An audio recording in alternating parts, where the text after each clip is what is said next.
दिल्ली में बीजेपी पार्षदों को बीजेपी अध्यक्ष अमित शाह संबोधित कर रहे हैं। आपको हम सीधे लिए चलते हैं। ये विजय ने इस देश में कुछ साल से एक नकारात्मक राजनीति का नया अध्याय शुरू हो रहा था, उसको रोकने का काम किया है। इस विजय ने देश की राजनीति में परफॉर्मेंस की जगह बहानेबाजी का एक नया अध्याय शुरू कर रहे थे कुछ लोग, उसको रोकने का काम किया है। और इस विजय ने सब चीजों में कुछ न कुछ अवगुण ढूंढकर अराजकता फैलाने का जो एक नया अध्याय शुरू होता था, उसको भी समाप्त कर देने का काम ये दिल्ली की विजय ने किया। और मैं मानता हूं दिल्ली की विजय अनेक सालों तक नकारात्मक राजनीति करने वाली पार्टियां और नकारात्मक सोच रखने वाले नेताओं के लिए एक सबक बनने वाली है। जनादेश मिलने के बाद परफॉर्मेंस के लिए पुरुषार्थ करने की जगह बहाने बनाने की जो पॉलिटिक्स होती है, इस सोच को भी दिल्ली की विजय समाप्त करने वाली विजय है मित्रों। और इस विजय ने भारतीय जनता पार्टी का जिम्मेदारी बहुत बढ़ाया है। मैं आज चुनाव न लड़ने वाले पार्षद भी यहां बैठे हैं और विजयी हुए हुए पार्षद भी बैठे हैं और हारे हुए प्रत्याशी भी बैठे हैं। मीडिया, अखबार, दुनिया, सबके लिए तीनों के बीच में कोई भेद होगा।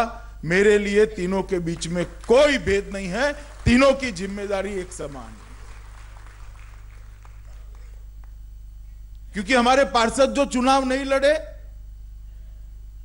ये न लड़ाने का फैसला भारतीय जनता पार्टी का था। और बड़े मन के कार्यकर्ता का परिचय देते हुए ये सभी पार्षदों ने उसको मनोयोग से स्वीकार कर सबको जिताने के लिए प्रयास किया। मैं मानता हूं ये भारतीय जनता पार्टी के अलावा कहीं पर संभव नहीं है। इतने सारे लोगों को विश्वास के साथ पार्टी का अध्यक्ष कह दे कि आप लोगों को चुनाव नहीं लड़ना है, और ये सारे के सारे लोग कार्यकर्ता भाव से जिनको टिकट मिला है उसको जिताने में लग जाए। मित्रों, ये भारतीय जनता पार्टी का कार्यकर्ता ही कर सकता है और कोई नहीं कर सकता। मैं मन से सारे जो हमारे पुराने जीते हुए पार्षद था, उनका हृदय से, खूब दिल की गहराइयों से अभिनंदन करना चाहता हूं और उनके अंदर के कार्यकर्ताओं को सलाम भी करना चाहता हूं।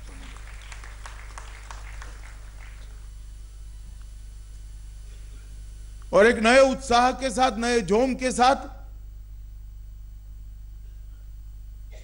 जन समर्थन के मिलने के विश्वास के साथ दिल्ली का यूनिट आगे बढ़े, ये आज के समय की बहुत बड़ी जरूरियात है।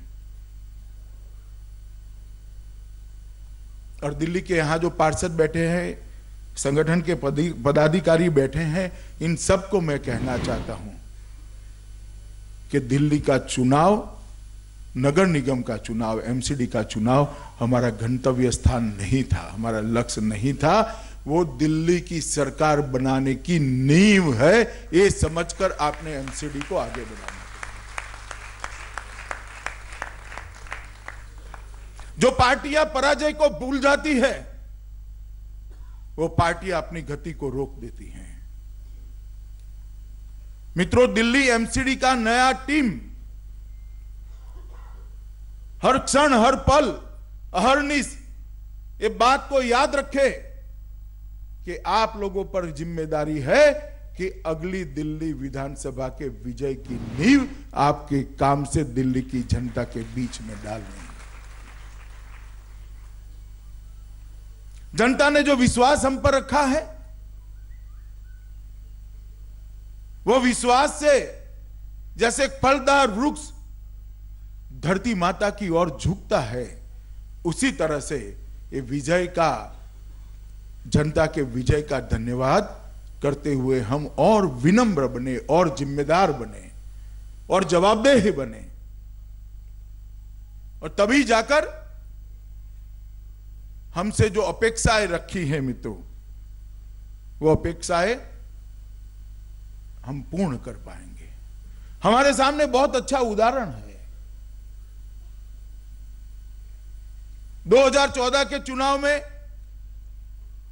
देश की जनता ने नरेंद्र मोदी जी को, जब भारतीय जनता पार्टी ने प्रधानमंत्री का प्रत्याशी घोषित किया, तो बाद में देश की जनता ने उनके नेतृत्व को और मोदी जी को एक बड़ा जन समर्थन दिया, बहुत आशाओं के साथ जन समर्थन दिया। और कोई लंबे चौड़े सवाल नहीं किए थे। मैं भी चुनाव अभियान में बहुत घुमा था, कोई नहीं पूछता था आखिर क्या करते, हम बोलते रहते थे। जनता आंख मूंद कर भारतीय जनता पार्टी पर भरोसा कर रही थी, जनता आंख मूंद पर नरेंद्र मोदी जी पर भरोसा कर रही थी। किसी ने नहीं पूछा था कि आप देश की अर्थव्यवस्था सुधारने के लिए क्या करेंगे, आप देश की कृषि को सुधारने के लिए क्या करेंगे, आप बेरोजगार युवाओं को सुधारने के लिए क्या करेंगे, आज झुग्गी झोपड़ी में जीने वाले नागरिक के जीवन स्तर को ऊंचा उठाने के लिए आप क्या करोगे, देश की सुरक्षा को सुनिश्चित करने के लिए क्या करोगे, देश के सम्मान को देश में बढ़ाने के लिए, दुनिया में बढ़ाने के लिए क्या करोगे। कोई हमें नहीं पूछता था, सब मोदी मोदी मोदी मोदी मोदी कर रहे थे और वोट भी दे दिए। किसी ने हमसे वचन नहीं मांगा था, ना किसी ने वादा दिया था, ना किया था। मगर जब जनादेश मिला और प्रधानमंत्री जी को नेता चुनने के लिए मीटिंग हुई, तब प्रधानमंत्री जी ने कहा था कि मेरी ये सरकार गरीबों के लिए समर्पित सरकार है, मेरी ये सरकार बेरोजगार युवाओं को समर्पित सरकार है, मेरी ये सरकार गांव को समर्पित सरकार है, मेरी ये सरकार किसानों को समर्पित सरकार है। मेरी सरकार की जिम्मेदारी है कि देश का मान दुनिया में बढ़े। ये लचर अर्थव्यवस्था को फास्ट ट्रैक पर लाने की हमारी जिम्मेदारी है। ये सारी बातें जीतने के बाद नरेंद्र मोदी जी ने अपने पहले भाषण में करी थी। और 3 साल बाद, मई में 3 साल समाप्त होंगे, आज पीछे मुड़ कर देखते हैं तो हर एक बिंदु को उन्होंने टच किया है। न सिर्फ टच किया है, बल्कि उसका समाधान ढूंढने का सफल प्रयास किया है।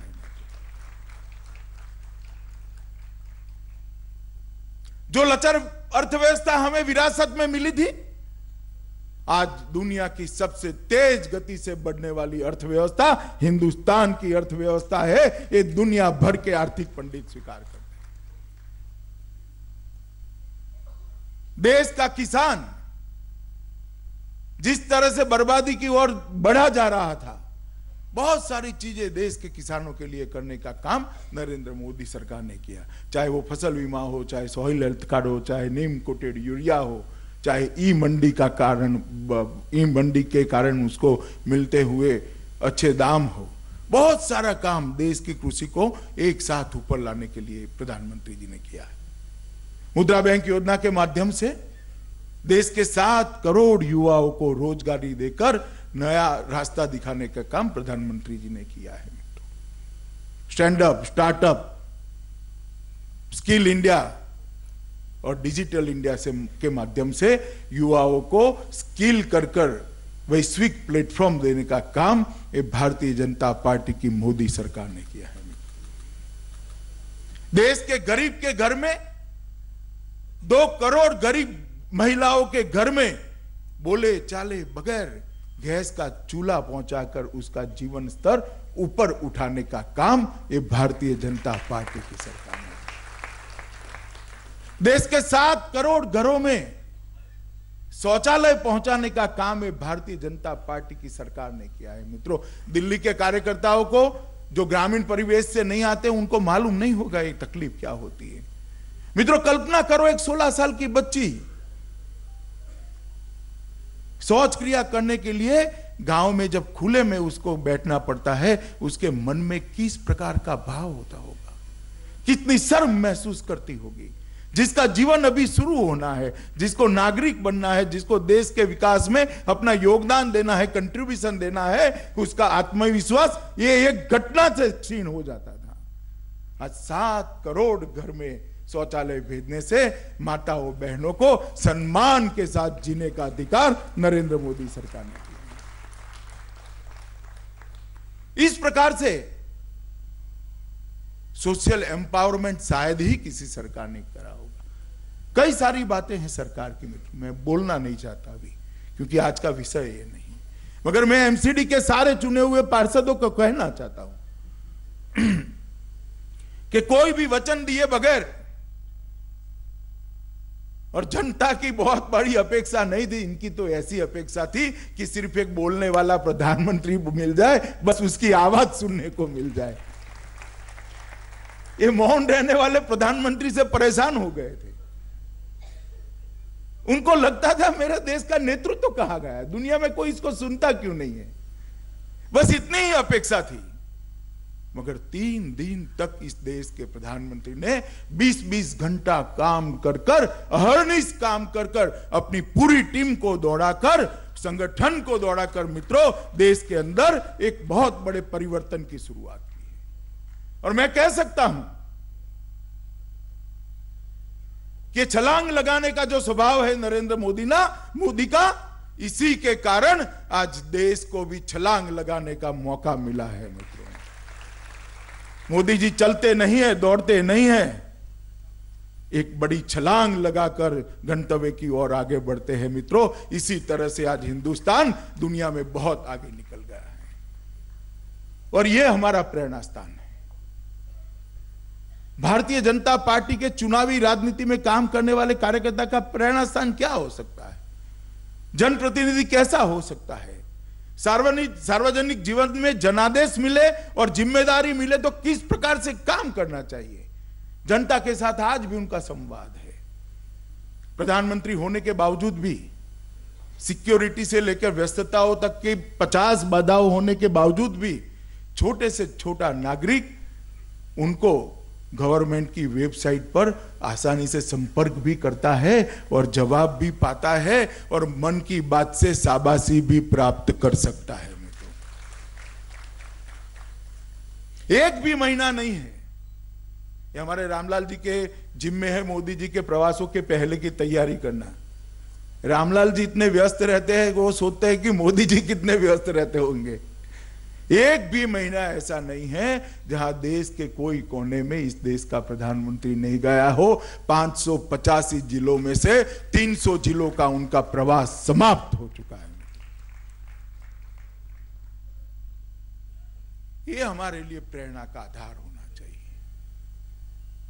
राजनीतिक जीवन में सुचिता को पुनः प्रस्तापित करना, सार्वजनिक जीवन की सुचिता को पुनः प्रस्तापित करने की जिम्मेदारी और कोई पार्टी की नहीं है,